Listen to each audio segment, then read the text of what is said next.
आज हम स्टार्ट करेंगे इंडियन इकोनॉमिक डेवलपमेंट बुक का chapter number 6 economic reforms since 1991 और न्यू इकोनॉमिक पॉलिसी। 1991 में जो भी इकोनॉमिक रिफॉर्म्स आए उनको हम न्यू इकोनॉमिक पॉलिसी भी बोलते हैं। सबसे पहले इकोनॉमिक रिफॉर्म्स के मीनिंग को समझते हैं कि इकोनॉमिक रिफॉर्म होते क्या हैं। ये दो वर्ड से बना है, economic and reforms. Economic means जो हमारी इकॉनमी के साथ रिलेटेड होता है और रिफॉर्म्स मीन चेंजेस या कोई सुधार। ठीक है, जो ग्रोथ एंड डेवलपमेंट के लिए इकॉनमी में सुधार के लिए चेंजेस लेके आए हैं उनको हम क्या बोलेंगे, इकोनॉमिक रिफॉर्म्स। ये 1991 में स्टार्ट किए गए थे, इसलिए इसका नाम जो है इकोनॉमिक रिफॉर्म सिंस 1991 रख दिया गया। तो इसका जो दूसरा नाम है इसको हम LPG से भी बोल सकते हैं कि ये जो न्यू इकोनॉमिक पॉलिसी है वो LPG भी है। LPG मतलब L stands for liberalisation, P stands for privatisation and G for globalisation. कि इनमें जो चेंजेस आए हैं वो लिबरलाइजेशन लेके आया है, प्राइवेटाइजेशन लेके आया है एंड ग्लोबलाइजेशन लेके आया है इकोनॉमी में। तो हम सबसे पहले स्टडी करेंगे कि इकोनॉमिक रिफॉर्म्स है क्या, और फिर देखेंगे कि कौन कौन से रिफॉर्म्स जो हैं इकॉनमी में आए हैं, कौन कौन से रिफॉर्म्स जो है ये 1991 जो पॉलिसी है वो लेके आई है। Hence economic reforms to a set of economic policies directed to accelerate the pace of growth and development। ये थी डेफिनेशन। ठीक है, सबसे पहले हम डेफिनेशन को समझेंगे। इकोनॉमिक ग्रोथ एंड डेवलपमेंट के लिए जो इकोनॉमिक पॉलिसीज बनाई गई, जो सेट ऑफ इकोनॉमिक पॉलिसी बनाई गई थी ताकि जो ग्रोथ एंड डेवलपमेंट है तेजी से हो सके, वो इकोनॉमिक रिफॉर्म है। राइट कि जो पॉलिसीज गवर्नमेंट ने बनाई थी कि हमारी इकॉनमी जो है कि जो ग्रोथ है और डेवलपमेंट वो बहुत तेज़ी से हो, इसके लिए उन्होंने ये पॉलिसीज़ बनाई। तो उसी इकोनॉमिक पॉलिसीज़ को क्या बोलते हैं, इकोनॉमिक रिफॉर्म्स। गवर्नमेंट ने 1991 या बिग पुश किया था, इन्वेस्टमेंट किया कि जो गवर्नमेंट इंडस्ट्रीज़ हैं उनको स्टार्ट किया जाए। ठीक है, 1991 में था ये स्टार्ट किए गए, बट जो इंडस्ट्रीज थी उनको हमने क्या कर दिया है, प्राइवेटाइजेशन कर दिया। प्राइवेटाइजेशन से क्या था कि पॉलिसी थी उसके रिगार्डिंग जो ग्रोथ एंड डेवलपमेंट है इकॉनमी की वो ज़्यादा होगी। गवर्नमेंट ने NEP स्टार्ट कर दिया, मीन्स नेशनल इकोनॉमिक पॉलिसी बना दी। उसमें उसने 3 कंपोनेंट्स में डिवाइड कर दिया नेशनल इकोनॉमिक पॉलिसी को। कौन से कंपोनेंट्स थे, लिबरलाइजेशन, प्राइवेटाइजेशन एंड ग्लोबलाइजेशन।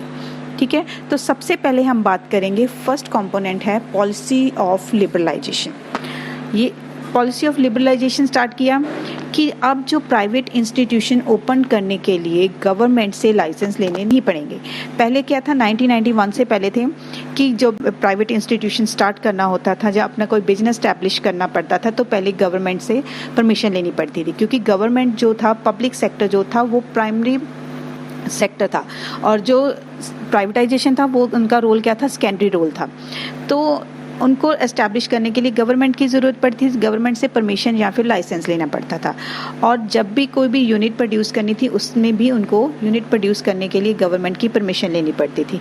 तो गवर्नमेंट ने उस टाइम पे 1990 से पहले एक मैक्सिमम लिमिट या फिर पर्टिकुलर लिमिट डिसाइड की हुई थी कि इतनी ही यूनिट प्रोड्यूस करोगे। अब क्या था, जब ये लिबरलाइजेशन आ गया, फ्रीडम ऑफ प्रोडक्शन, ठीक है, तो इसमें प्राइवेटाइजेशन को क्या मिल गई, फ्रीडम मिल गई कि वो मैक्सिमम यूनिट जितनी भी डिमांड है मार्केट के हिसाब से उतनी ग्रो कर सकता है कोई भी प्रोड्यूसर। तो फर्स्ट ये कंपोनेंट था कि पॉलिसी ऑफ लिबरलाइजेशन है, जो उसने क्या है कि फ्रीडम ऑफ प्रोडक्शन लेके आया। जितनी भी प्रोडक्शन की मार्केट में डिमांड है उसके हिसाब से जो प्रोड्यूसर है वो प्रोड्यूस करेगा। सेकंड हमारी पॉलिसी आ जाती है पॉलिसी ऑफ प्राइवेटाइजेशन। अब प्राइवेटाइजेशन का है, मीन्स जो गवर्नमेंट कंपनीज थी, ठीक है, जो लॉसेस में जा रही थी, कुछ कंपनीज को छोड़ के प्राइवेट सेक्टर को हैंड ओवर कर दी। क्या है कि जो गवर्नमेंट थी कंपनीज वो सारे मोस्टली क्या है, प्राइवेटाइज हो गई। गवर्नमेंट कंपनीज ने अपने जो शेयर्स थे वो सारे के सारे किनको दे दिए, प्राइवेट कंपनीज को सेल कर दिए, जिसकी वजह से क्या है, प्राइवेटाइजेशन हो गई। तो प्राइवेटाइजेशन एक ऐसा वे था गवर्नमेंट का एक कि जो ग्रोथ एंड डेवलपमेंट हमारी इकॉनमी में लेके आ सकता है। तो इसलिए उन्होंने जो गवर्नमेंट की जो जितनी भी इंडस्ट्रीज़ थी उन सबको क्या है कि उनको प्राइवेटाइज कर दिया। और जो कुछ गवर्नमेंट के अंडर है बट सारी की सारी नहीं की हैं, ठीक है। तो थर्ड है हमारा policy of globalisation, means whole world become a one market, right. कि एक जो ग्लोबलाइजेशन का मतलब कि हमने एक पूरे वर्ल्ड को एक सिंगल मार्केट में कन्वर्ट कर दिया। इंपोर्ट एंड एक्सपोर्ट आसानी से कर सकते हैं उसकी वजह से, ग्लोबलाइजेशन की वजह से। अब कोई भी कंट्री के साथ हम इंपोर्ट या एक्सपोर्ट ईजिली या फ्रीली कर सकते हैं। ग्लोबलाइजेशन से इंपोर्ट एंड एक्सपोर्ट के अगर ईजी हो गया, साथ साथ में हमारी फॉरेन एक्सचेंज जो रिजर्व्स थे वो इंक्रीज़ हो गए, क्योंकि फॉरेन एक्सचेंज डेवलप हो गया, उनके साथ हमारी ग्रोथ एंड डेवलपमेंट स्टार्ट होगी। तो ग्लोबलाइजेशन भी एक ऐसा पार्ट था जिसने क्या है इकॉनमी में ग्रोथ एंड डेवलपमेंट लेके आया। तो ये तीन जो हमारे कंपोनेंट्स थे ये किसके बेस पे बनाए गए थे, न्यू इकोनॉमिक पॉलिसी के, कि जो ग्रोथ एंड डेवलपमेंट है वो अच्छी तरह से हो सके। तो 1991 से पहले जो थी पॉलिसी वो थी हमारी कंट्री में LQP, L for licensing, means private sector जो भी एस्टेब्लिश करने के लिए करना चाहता था उसे गवर्नमेंट से पहले क्या थी, परमिशन लेनी पड़ती थी। तो आजकल क्या हो गया है, आफ्टर न्यू इकोनॉमिक पॉलिसी क्या हो गया कि लिबरलाइजेशन आ गई। लिबरलाइजेशन से क्या हो गया कि फ्रीडम मिल गई उनको, प्राइवेटाइजेशन इंडस्ट्रीज़ को, कि वो बिना लाइसेंस के कोई भी गुड्स जो है उनको प्रोड्यूस कर सकता है। बट कुछ गुड्स अभी भी हैं जो गवर्नमेंट की परमिशन के बिना वो प्रोड्यूस नहीं कर सकते, ठीक है, कुछ गुड्स को छोड़ के, उनके लिए अभी भी परमिशन ज़रूरी है। सेकेंड आ जाता है क्यू मीन्स कोटा। कोटा का मतलब होता था कि रिस्ट्रिक्शन, कि कुछ गवर्नमेंट ने गुड्स को प्रोड्यूस करने के ऊपर कुछ रिस्ट्रिक्शंस लगाई हुई थी, कुछ कोटाज लगाए हुए थे कि उनकी परमिशन के बिना वो प्रोड्यूस नहीं कर सकते। अब जब क्यू जो कोटा था उसकी वजह से क्या था, कुछ रिस्ट्रिक्शंस थी। अब प्राइवेटाइजेशन के बिना प्राइवेटाइजेशन आ गया। प्राइवेटाइजेशन के साथ क्या हो गया कि बिना परमिशन के गुड जो प्रोड्यूसर्स है वो कोई भी गुड्स को प्रोड्यूस कर सकता है, और जितनी भी मैक्सिमम लिमिट है उसके अकॉर्डिंग वो उसको डिसाइड कर सकता है। डिसाइड करने के बाद वो उसको प्रोड्यूस कर सकता है। थर्ड हमारा है पी स्टैंड फॉर परमिट्स, जहाँ इसको हम परमिशन भी बोल सकते हैं। परमिशन किस में मिल गई थी, इंपोर्ट एंड एक्सपोर्ट करने के लिए गवर्नमेंट की परमिशन मिल गई थी, कि अब क्या है कि हम बिना परमिशन के गवर्नमेंट के कुछ भी प्रोड्यूस कर सकते हैं, कुछ भी इंपोर्ट या एक्सपोर्ट कर सकते हैं। बट ये नहीं है कि हम गवर्नमेंट के बिल्कुल रूल्स एंड रेगुलेशन को भूल जाएंगे। परमिशन की ज़रूरत पहले भी पड़ती थी, अब भी पड़ती है, बट ग्लोबलाइजेशन ने ये कर दिया कि ये जो इंपोर्ट एंड एक्सपोर्ट का जो वे था उसको थोड़ा सा और आसान कर दिया, कि अब ज़्यादा फॉर्मेलिटीज़ नहीं करनी पड़ती। गवर्नमेंट ने जो टैक्सेस वगैरह लगाए थे, जो लेवीज लगाई हुई थी, ड्यूटीज़ लगाई हुई थी, ठीक है, तो उसको थोड़ा सा रिलीफ कर दिया है। तो जो पी था, परमिशन थी, ज़्यादा थी परमिशन पहले, उनके अंदर रिस्ट्रिक्शंस होती थी, कंट्रोल्स होते थे, उनको क्या है थोड़ा सा कम कर दिया गया है, थोड़ा ख़त्म कर दिया गया। तो पहले क्या था, LQP, ठीक है, वो उसने लिबरलाइजेशन आ गया, प्राइवेटाइजेशन आ गया, ग्लोबलाइजेशन आ गया, तो LQP को रिप्लेस कर दिया LPG ने, और LPG ने क्या है बहुत ज़्यादा हेल्प की है। और लास्ट में आपको एक लाइन जो है वो आपको याद रखनी हुई है या नोट करने वाली बात है कि दिस इम्पॉर्टेंट लाइन है, this LPG was set to replace LQP in 1991, ठीक है, कि LPG ने LQP को रिप्लेस कर दिया 1991 में for the development and the growth of the economy. Next हमारा टॉपिक आ जाता है need for new economic policy, कि इसकी ज़रूरत क्यों पड़ी, न्यू इकोनॉमिक पॉलिसी को लॉन्च करने की या स्टार्ट करने की ज़रूरत क्यों पड़ी। इसके 5 पॉइंट्स हैं, ठीक है, जो क्या है कि बहुत इम्पॉर्टेंट है, जो आपको नीड्स के बारे में बताएंगे कि जो न्यू इकोनॉमिक पॉलिसी है वो इम्पॉर्टेंट क्यों है। सबसे पहला पॉइंट है हाई फिस्कल डेफिसिट। अब यहाँ पे फिस्कल का जो मीनिंग है होता है, वो फिस्कल क्या होता है, गवर्नमेंट के रेवेन्यूज़ और एक्सपेंडिचर, ठीक है, और डेफिसिट मीन्स जब उनमें कमी आ जाती है। और कमी कब होती है, जब गवर्नमेंट के एक्सपेंडिचर्स ज़्यादा हो जाते हैं, ठीक है, उनकी इनकम के हिसाब से, इनकम और रिजर्व जो होते हैं वो कम हो जाते हैं, तो एक्सपेंडिचर ज़्यादा हो जाता है, तो क्या बन जाता है, फिस्कल डेफिसिट। अब फर्स्ट पॉइंट जो हाई फिस्कल डेफिसिट है उसका क्या मीनिंग है, कि एक साल में गवर्नमेंट ने जो भी एक्सपेंडिचर ज़्यादा किए हैं अपने रेवेन्यू से, उनके लिए गवर्नमेंट ने कुछ उधार लिया था, ठीक है, उसको कुछ बोरिंग्स या लोन लेने पड़े थे। जितना बोरिंग्स होगा उतना ज़्यादा इंटरेस्ट पे करना पड़ेगा, और उतना ही खर्चा ज़्यादा होगा। मीन्स गवर्नमेंट जो अपने खर्चे करती है उसके लिए उसको कहीं ना कहीं से बोरिंग्स करनी पड़ती है, कहीं ना कहीं से लोन लेना पड़ता है।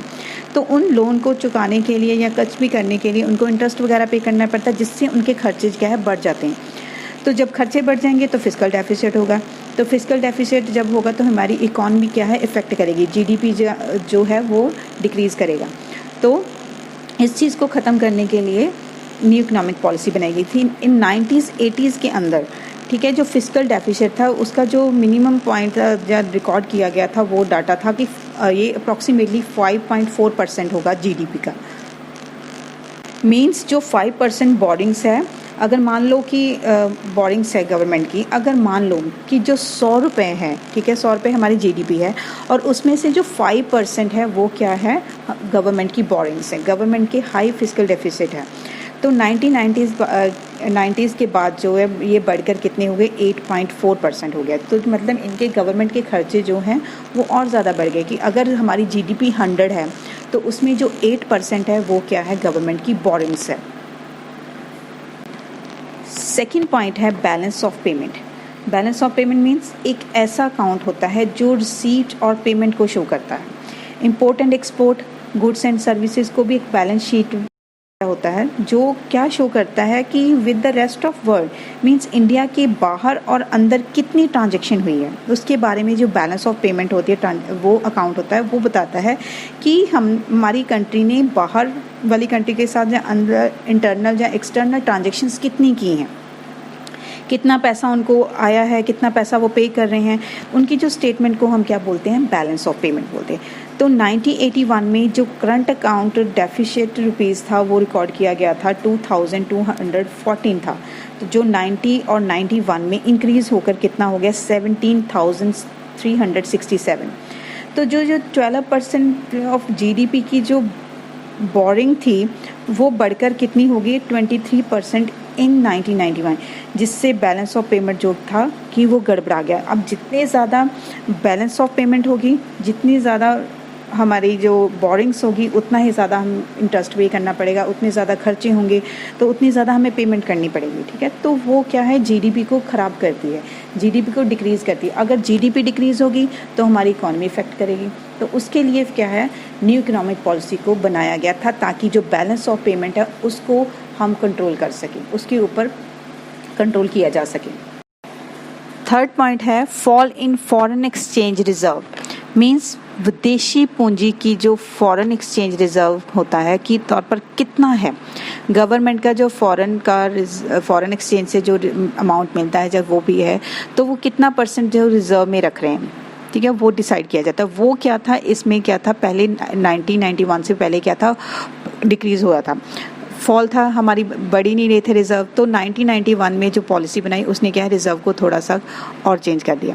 90 और 91 में जो फॉरेन एक्सचेंज रिज़र्व इतना कम था कि हमें 14 दिन की पेमेंट भी नहीं कर सकते थे। ठीक है, हमारी कंट्री के मतलब जो जीडीपी है उनके पास इतना रिज़र्व ही नहीं था कि अगर वो किसी के साथ एक्सपोर्ट या इम्पोर्ट करते हैं तो उसके लिए उनको पेमेंट करनी पड़ती है, तो पेमेंट करने के लिए भी पैसा नहीं होता था।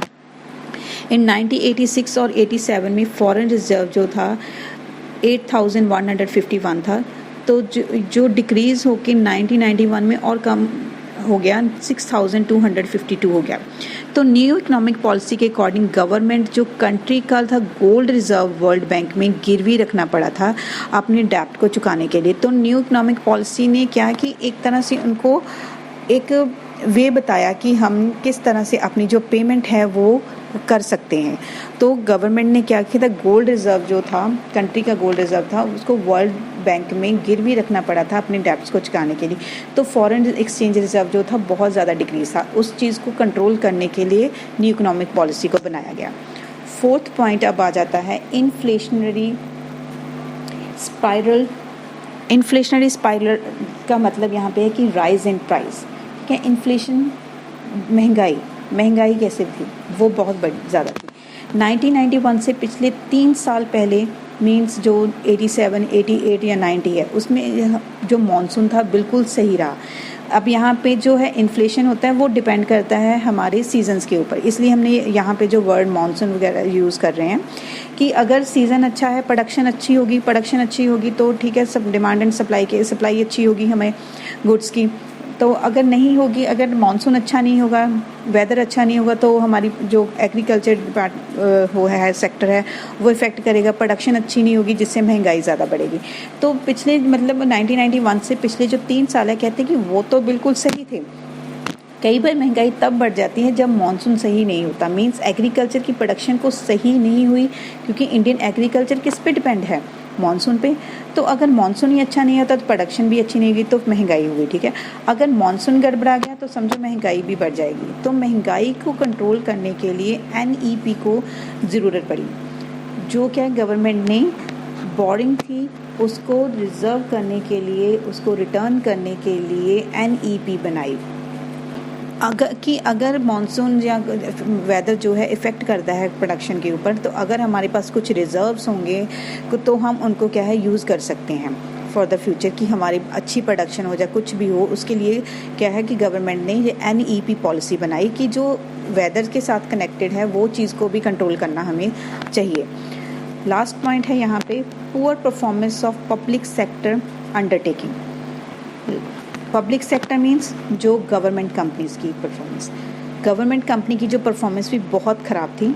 लाइक उसमें क्या था, करप्शन बहुत होती थी, उसको ठीक करने के लिए न्यू इकोनॉमिक पॉलिसी की ज़रूरत पड़ी, ठीक है। तो जो पब्लिक सेक्टर है, कहते हैं कि हम अभी भी सुनते हैं, ये सुनने को मिलता है कि जो पब्लिक सेक्टर है वो अच्छी तरह से काम नहीं करता, उसमें बहुत ज़्यादा करप्शन होती है, बहुत ज़्यादा धोखा होता है, चीटिंग होती है।